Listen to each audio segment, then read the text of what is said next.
Battery rickshaw বন্ধের ঘোষণায় রাজপথে নেমেছে চালকরা। রাজধানীর আগারগাঁও, মিরপুর, মোহাম্মদপুর সহ অন্তত ৭টি পয়েন্টে সড়ক আটকে চলছে তাদের বিক্ষোভ। এতে জনভোগান্তি পৌঁছেছে চরমে। মহাখালী রেল ক্রসিং অবরোধে বন্ধ হয়ে গেছে সিলেট, রাজশাহী ও চট্টগ্রামের ট্রেন চলাচলও। এখনকার পরিস্থিতি জানাতে রাজধানীর মোহাম্মদপুর ও মহাখালী থেকে যোগ দিচ্ছেন সহকর্মীরা। শুরুতেই চলে যাচ্ছি মোহাম্মদপুরে, সেখানে রয়েছেন সহকর্মী আদিলুর রহমান। আদিলুর, এই মুহূর্তে মোহাম্মদপুরের পরিস্থিতি জানাবেন।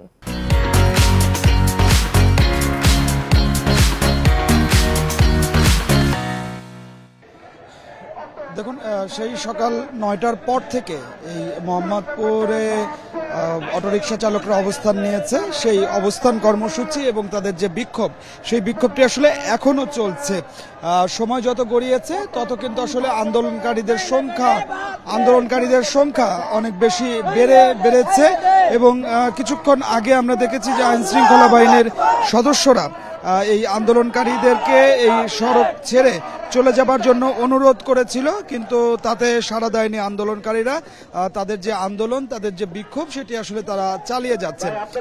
শুধুমাত্র মোহাম্মদপুরে নয়, মোহাম্মদপুরের ছাড়াও মিরপুর, আগারগাঁও আইন শৃঙ্খলা বাহিনীর সদস্যরা তাদের অনুরোধ করেছে রাস্তা থেকে সরে যাওয়ার জন্য, কারণ এরই মধ্যে আমরা দেখেছি ঢাকার মোহাম্মদপুর সহ বিভিন্ন পয়েন্টে কিন্তু জনভোগান্তি বেড়েছে, যানজট দেখা দিয়েছে এবং মানুষ কাজে বের হয়েও তাদের কাজে পৌঁছাতে পারছে না। সেই ক্ষেত্রে এই অনুরোধ মানা না হলে বা বিক্ষোভকারীরা সংখ্যাও বাড়ছে আপনি বললেন, তো সেক্ষেত্রে কি এই আন্দোলনকারীদের দাবিটা কি, তারা কি বলছে যে দাবি না মানা পর্যন্ত কতক্ষণ এই আন্দোলন তারা চালিয়ে যাবে, এমন কোনো নির্দিষ্ট তথ্য আছে কিনা? দেখুন, সেটাই আসলে বলার চেষ্টা করছিলাম যে আইনশৃঙ্খলা বাহিনীর সদস্যরা যখন এখানে এসেছে তখন তাদেরকে বলার চেষ্টা করেছে যে যেহেতু আসলে তাদের দাবিগুলো এরই মধ্যে সরকার জেনেছে এবং সরকার অবগত হয়েছে, তো সেক্ষেত্রে আসলে সরকার একটি সিদ্ধান্ত হয়তো বা নেবে। তবে এই যে সাধারণ মানুষের যে ভোগান্তিটি হচ্ছে, সেই ভোগান্তি যেন না হয়, সেই কারণে আইনশৃঙ্খলা বাহিনীর সদস্যরা তাদেরকে বোঝানোর চেষ্টা করেছিল, কিন্তু তাতে আসলে কোনো কাজ হয়নি। কাজ না হবার প্রেক্ষিতেই এখনো আমরা দেখছি যে এই আন্দোলনটি অব্যাহত আছে এবং আইনশৃঙ্খলা বাহিনীর সদস্যরা এরপরে এখান থেকে আসলে চলে গেছে, একটি নির্দিষ্ট স্থানে তারা অবস্থান করছে। আমরা এই খানকার আইনশৃঙ্খলা বাহিনীর সদস্যদের সাথে কথা বলার চেষ্টা করেছিলাম। তারা বলছেন যে একটি সময় পর্যন্ত আসলে তারা এইটি পর্যবেক্ষণ করছেন এবং তারা ঊর্ধ্বতন কর্তৃপক্ষের নির্দেশনার অপেক্ষা করছেন। এরপরে ঊর্ধ্বতন কর্তৃপক্ষ আসলে যে ধরনের নির্দেশনা দেন, সেই ধরনের নির্দেশনা মোতাবেক পরবর্তীতে তারা ব্যবস্থা গ্রহণ করবেন। তবে এরই মধ্যে আন্দোলনকারীরা আসলে যেটি বলছেন যে তারা তাদের যে আন্দোলন, সেই আন্দোলনটি অব্যাহত রাখবেন। তাদের সেই দাবিটি হচ্ছে এই অটোরিকশা যেটি আসলে বন্ধের যে নির্দেশনা দেওয়া হয়েছে, সেই নির্দেশনাটি যেন দ্রুত প্রত্যাহার করে নেওয়া হয়। তারা মহাসড়ক এবং প্রধান সড়কে অটোরিকশা চালাতে চান না, তবে অলিগলি বা শাখা সড়ক যেগুলো আছে সেইগুলোতে তারা তাদের যে অটোরিকশাগুলো আছে সেই অটোরিকশাগুলো চালাতে চান। তবে এরই মধ্যে এই যে বিভিন্ন পয়েন্টে যে আজকে অবরোধ হয়েছে, আন্দোলন হচ্ছে, এর কারণে পুরো রাজধানী এক ধরনের স্থবির হয়ে পড়েছে। রাজধানীতে যানজট সৃষ্টি হয়েছে। এই যানজটের কারণে শেষ কর্মদিবস ব্যাংকিং খাত থেকে শুরু করে বিভিন্ন খাতে এক ধরনের স্থবিরতা কিন্তু আসলে তৈরি হয়েছে। সকালে অনেকেই তার যে কর্মস্থল, সেই কর্মস্থলে যেতে পারেননি এই আন্দোলনের কারণে। অনেকেই, সাধারণ মানুষদের অনেকেই বলছিলেন যে আন্দোলন যৌক্তিক হলে সেটি অন্যভাবে আসলে মোকাবেলা করা উচিত, তবে সাধারণ মানুষকে এরকম ভোগান্তির মধ্যে ফেলে কোনো ধরনের কোনো আন্দোলন সাধারণ মানুষ অথবা চান না। তবে সেটিতে আসলে খুব একটা সাড়া দেননি অটোচালকরা বারবার করে একটি বিষয় বলছেন যে তাদের যে দাবিগুলো আছে, সেই দাবিগুলো আসলে যতক্ষণ না পর্যন্ত মানা হবে ততক্ষণ পর্যন্ত তাদের যে আন্দোলন, সেই আন্দোলনটি আসলে চলবে। আমি আপনাকে একটি বিষয় একটু দেখাতে চাই যে আপনি মোহাম্মদপুর বাসস্ট্যান্ড সম্পর্কে এরই মধ্যে আসলে অবগত আছেন। এই মোহাম্মদপুর বাসস্ট্যান্ডের যে মোড়টি রয়েছে, সেই মোড়েই কিন্তু এই মুহূর্তে অবস্থান কর্মসূচি চলছে।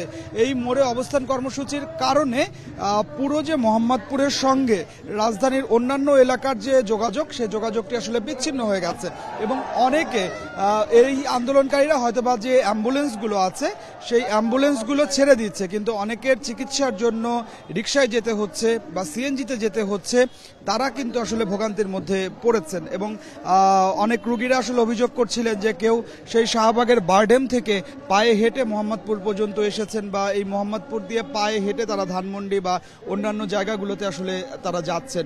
তো এই ধরনের ভোগান্তির মধ্যেও এখনো আসলে আন্দোলনটি চলছে, এবং সেই 9টা থেকে যদি আমরা ধরি তাহলে কয়েক ঘন্টা পার হয়ে গেছে, কিন্তু এইখান থেকে আন্দোলনকারীরা তারা এখন পর্যন্ত আসলে সরে যাননি। আইন শৃঙ্খলা বাহিনীর কঠোর যে অবস্থান, সেই কঠোর অবস্থানের চিত্রও আমরা দেখিনি। আপনি এরই মধ্যে জানেন যে মহাখালীতে সেনাবাহিনীর সঙ্গে আন্দোলনকারীদের এক ধরনের বাকবিতণ্ডা হয়েছে, এবং অন্যান্য এলাকাতেও আমরা খবর পেয়েছি।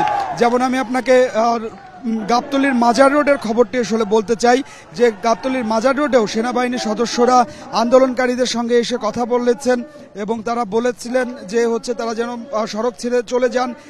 তারপরেও তারা তাদের যে আন্দোলন, সেই আন্দোলন চালিয়ে গেছেন। তবে এর মধ্যে আমরা শুধুমাত্র শিয়া মসজিদ এলাকায় যে সড়কটি অবরোধ করা হয়েছিল, সেই শিয়া মসজিদ এলাকার অবরোধটি সেখান থেকে সরে গিয়েছে আন্দোলনকারীরা, সেটি দেখতে পেয়েছি। তবে শিয়া মসজিদের এখানে যারা আন্দোলন করছিলেন তাদের একটি অংশ আবার মোহাম্মদপুর বাস স্ট্যান্ডে যারা আন্দোলন করছে তাদের সঙ্গে এসে যোগদান করেছে।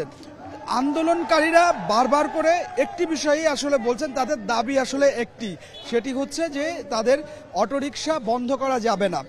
তাদের যুক্তি যে 12 লাখ অটোরিকশা রয়েছে, এই 12 লাখ অটোরিকশা যদি বন্ধ করে দেওয়া হয় তাহলে এই এত মানুষ কর্মসংস্থান হারাবে। তবে আমরা এই আন্দোলনটি যখন আসলে আজকে দ্বিতীয় দিনের মতো চলছে, আমরা এর মধ্যে নগর পরিবহন বিশেষজ্ঞ যারা আছেন বা পরিবহন বিশেষজ্ঞ যারা আছেন তাদের সাথে আমরা কথা বলেছিলাম। তারা বলছিলেন যে এই অটোরিকশাগুলো যেগুলো এখন 12 লাখ সংখ্যা হয়েছে, এটি কিন্তু আসলে একদিনে 12 লাখ হয়নি। এই অটোরিকশাগুলো প্রথমে অনুমতি দেওয়া হয়েছিল শুধুমাত্র প্রতিবন্ধীদের জন্য, সেই প্রতিবন্ধীর পরে সেটি কিন্তু আসলে আস্তে আস্তে করে সেই সংখ্যাটি আসলে বেড়েছে। এবং এতদিন যেহেতু আসলে এটির সংখ্যা কমানোর কোনো কার্যকর কোনো উদ্যোগ গ্রহণ করা হয়নি, এই অটোরিকশার যেসব পার্টসগুলো আছে, ব্যাটারিগুলো আসছে, সেগুলো আমদানির অনুমতি দেওয়া হয়েছে, সেগুলো আমদানি করা হয়েছে। এখন যখন একসঙ্গে এত সংখ্যায় অটোরিকশা বেড়ে গিয়েছে, এই মুহূর্তে এটি বন্ধ করতে গিয়ে এই সরকারকে বা প্রশাসনকে হিমশিম খেতে হচ্ছে। তো সব মিলিয়ে আসলে যেটি আমরা দেখতে পাচ্ছি যে সময় যত গড়াচ্ছে পরিস্থিতির উন্নতির চেয়ে কিন্তু আসলে অবনতির দিকেই যাচ্ছে। তার কারণ হচ্ছে আন্দোলনকারীরা তাদের অবস্থানে এখন পর্যন্ত অনড়, যে তারা যদি আসলে সড়কে চলতে না পারে তাহলে কোনো যানবাহন তারা সড়কে চলতে দেবেন না। এটি আসলে তারা তাদের সেই অবস্থানে অনড় আছেন, যে কারণে তাদের আন্দোলনটি এখনো অব্যাহত আছে। তবে আইন শৃঙ্খলা বাহিনীর পক্ষ থেকে আমরা এখন পর্যন্ত কঠোর কোনো অবস্থান লক্ষ্য করতে পারিনি। তো আমার কাছে মোহাম্মদপুর থেকে এটি ছিল এখনকার সবশেষ। অটোরিকশা চালকদের বিক্ষোভের খবর মোহাম্মদপুর থেকে জানাচ্ছিলেন সহকর্মী আদিলুর রহমান। চলে যাচ্ছি পরের খবরে।